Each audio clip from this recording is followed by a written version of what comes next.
biggest challenges of online instruction is creating a collaborative and engaging learning environment for students.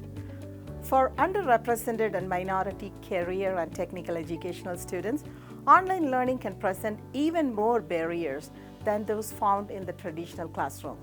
One way to help lower these barriers and create a more equitable experience for all students is to have clear channels of communication and engagement so all student voices are heard and recognized as important to the learning community. The Universal Design for Learning or UDL framework referenced in the first video in this series stresses the significance of engagement in the learning process. The way in which students interact with each other, the instructor, and the course materials are influenced by the level of engagement achieved in the class. Depending on the class modality, different approaches may be necessary to fully encourage authentic interactions and real engagement in online CTE classes. An asynchronous online class follows the format of having no scheduled online meeting times. Students will typically not interact with their peers or the instructor in real time unless it is office hours or optional study groups. While asynchronous communication has the benefit of allowing students much more time to process information, it lacks a lot of opportunities for social interaction. This may lead to a sense of disengagement and isolation between the instructor and students and among the students themselves. So a planned, thoughtful approach by the instructor is necessary to fully engage students. In contrast to an asynchronous format, a synchronous online class will have scheduled live class times where students can engage with one another and their instructor in live interactions. Students are required to attend meetings on a specific day and time in the preferred virtual setting of their instruction. For example, some classes may occur on Zoom, Microsoft Teams, or another web conferencing software at a set time each week. Synchronous communication provides opportunities for immediate feedback, which allows for more collaboration between the instructor and students and among the students themselves. Synchronous interactions may be used to discuss issues or course content, get acquainted with the instructor and other students, presentations, for planning purposes of the course or specific projects. A limitation of synchronous learning may be time. Due to a set duration of a live session, the students or instructor may not be able to finish a discussion, fully engage ideas, or respond to questions. So instructors should have set agendas for these meetings. The careful design of asynchronous and synchronous learning environment is very important as it provides opportunities for development of strong learning communities. A hybrid course is a blended version of both the asynchronous and synchronous experiences, with part of the class being held at a scheduled time in person in a classroom and part of the class occurring online, generally in an asynchronous format.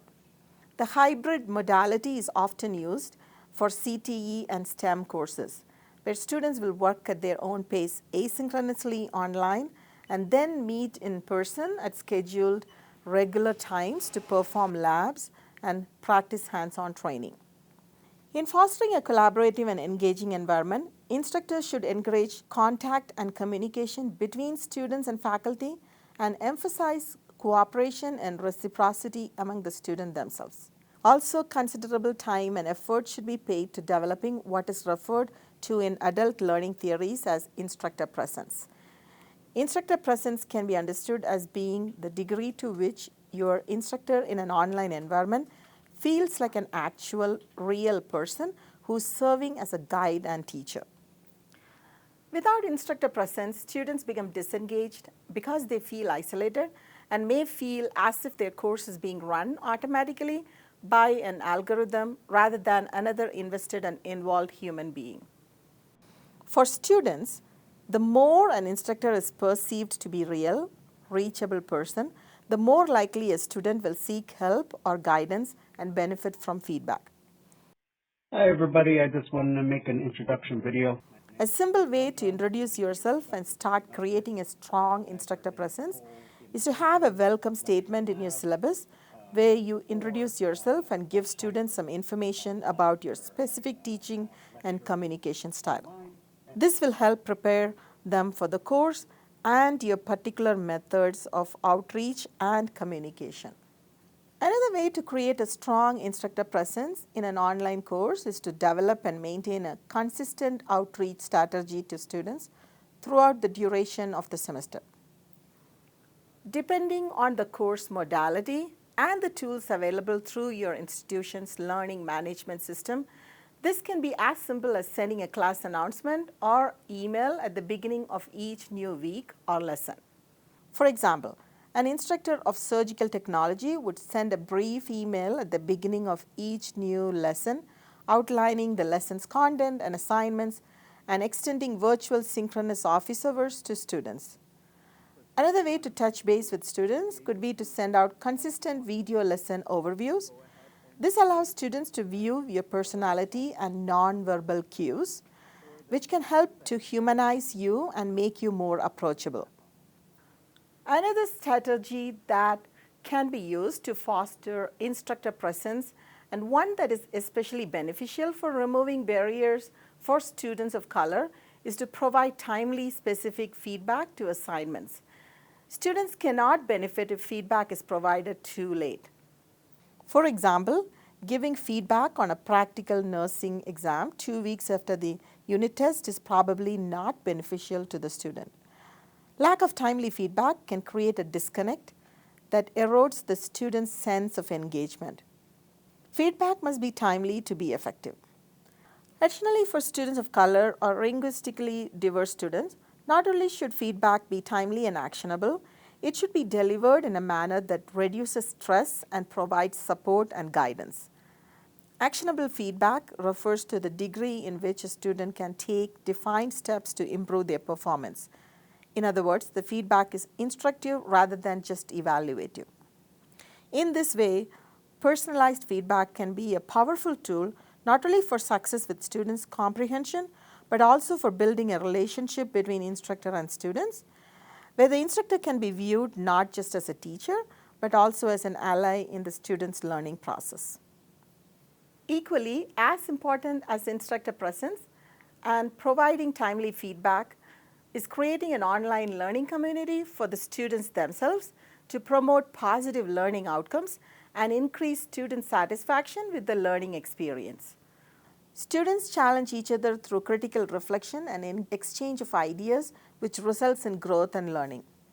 In this setting, the students have the opportunity to assess their own knowledge as well as the knowledge of their fellow students through questioning, dialogue, and debate. Some of the methods that can be used in online CTE courses to future student interactions are online discussions, group work, and problem-based learning activities. Peer interactions can also help develop soft skills like how to appropriately respond to constructive criticism, how to find information, and how to navigate the course itself. For discussion board and group projects, establishing boundaries and rules is an important step in furthering communication and ensuring all student voices are heard and respected. For students of color, collaborative classroom environments have not always been spaces where their voices have been heard or encouraged. So it is important for the course instructor to continue to build and foster a welcoming and supportive space. Consider adding an etiquette clause or student engagement policy to the course syllabus and any group engagement activities that promotes respect and conduct standards between students. Also, insert yourself as an instructor into group discussions and teamwork activities to maintain your instructor presence in the course and to promote healthy and respectful interaction between students. Finally, it is worth considering the wide array of available tools to help encourage engagement in online courses. As confirmed in many adult theories of learning, such as a universal design for learning, adult learners appreciate and benefit from multiple forms of content delivery. Current free online platforms like Flipgrid, which allows students to post and engage in video discussions can really increase the social dimension of an online class. However, while technology is inherently engaging, it can be deceptively easy to mistake students' excitement while using tech for in-depth active learning. Instructors have to look beyond student enthusiasm for the newest and shiniest tech and instead assess the value of that tech in aiding students in achieving learning outcomes. False or flawed engagement is the assumption that because a student is actively using a technology tool, he or she is engaged in learning, when in reality, the student may not be meeting the desired learning goals. Instructors have to prevent students from falling into a mirage of false engagement by always ensuring the learning goals for the lessons are front and center, and that any technology selected for the lesson is secondary to those objectives. In order to create authentic engagement with technology, it's best when students are interacting with technology in situations that are applicable to future skills and occupations. When considering adding new technologies to your online class, make sure to evaluate things such as equitable access and general guidelines for accessibility. Instructors should consider the digital divide when asking students to incorporate new technologies, as well as making sure any student with possible disabilities or impairments are not prevented from engaging fully in the assignments. Access the links in the video description for more information on how to create an authentically engaging learning environment for your CTE online course and create a more diverse, equitable, and inclusive environment for students.